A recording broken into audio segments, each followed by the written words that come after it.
दौड़ रहे हो और टिकट का टाइम जब आएगा, पंचायत का टाइम जब आएगा, जिला परिषद का टाइम आएगा, आपका कोई लेना देना नहीं। तो ये हम स्ट्रक्चर बना रहे हैं, इसमें टाइम लगेगा, बट हम चाहते हैं कि हर स्टेट में अगर हम देखें तो 10-15 डायनामिक आदिवासी नेता हमें दिखे, जो आदिवासी खुश नहीं है, बिकॉज उसके पास जो उसकी प्रोग्रेस होनी चाहिए थी, जो उसका विकास होना चाहिए, उसको नहीं मिला। तो अगर आप उससे कहोगे यार देखो हमने ये किया गया, वो कहता हाँ यार वो तो सब ठीक है, मगर मेरी हालत देख जी, तो हमें फ्यूचर की बात करनी है, हमें कहना कि देखो हम आपके लिए ये और ये करने जा रहे हैं। अब आप बोलिए।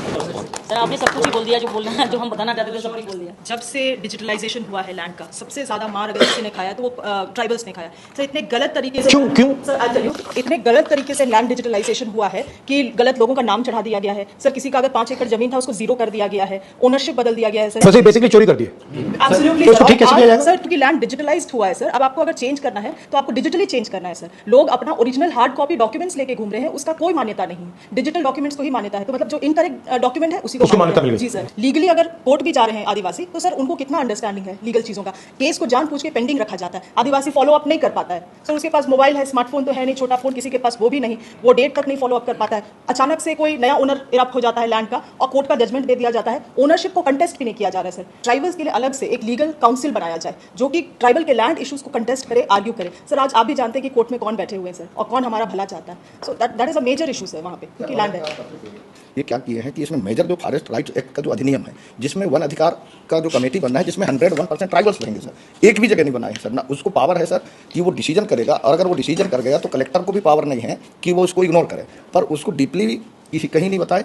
और ये पूरा प्रदेश में, चाहे झारखंड हो, चाहे उड़ीसा हो, चाहे महाराष्ट्र हो सर, ट्राइबल्स की जो लैंड है आपने अभी रोका सर, नहीं तो ये तो वनों को प्राइवेट लोगों को दे रहे थे। आपने पूरे देश में जो आदिवासी के अर्थ वाली बात की कि आदिवासी का मेन मीनिंग क्या है, क्योंकि आप देश से यहाँ के मालिक हैं, इसलिए जल जंगल जमीन पे पहला राइट्स आदिवासियों का है। तो जन संगठनों का विश्वास कांग्रेस पार्टी के प्रति बड़ा है सर, क्योंकि वो कह रहे हैं वनवासी और हम कह रहे हैं आदिवासी।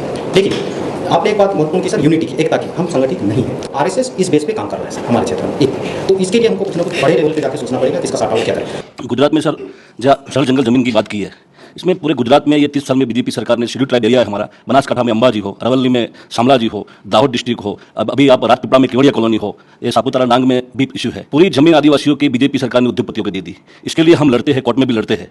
लेकिन आपने जो बोला है कि 2027 में गुजरात में कांग्रेस की सरकार को लाके भाजपा सरकार को उखाड़ के फेंक देंगे। जहाँ जहाँ पर सर शहरीकरण हो रहा है, उनकी जमीन लगातार सर खत्म होते जा रही है सर। इस पे हम कैसे रोके, कैसे इसको रोके, कानून को कैसे हम प्रभावी करें सर, प्रभावी रूप से हम कैसे कानून को लागू कराएं सर, ये हमारे लिए बड़ा चैलेंज है सर। और आदिवासियों को सर कांग्रेस पे ही विश्वास है सर, क्योंकि उनके जल जंगल जमीन की बात कांग्रेस ही करती है। आरएसएस तो उसको वनांचल कह रही है सर, आरएसएस तो उसको वनवासी कर रही है, आरएसएस उसको हिंदुत्व की ओर सीधे ले जाना चाह रही है, उसका वजूद को ही समाप्त करना चाह रही है।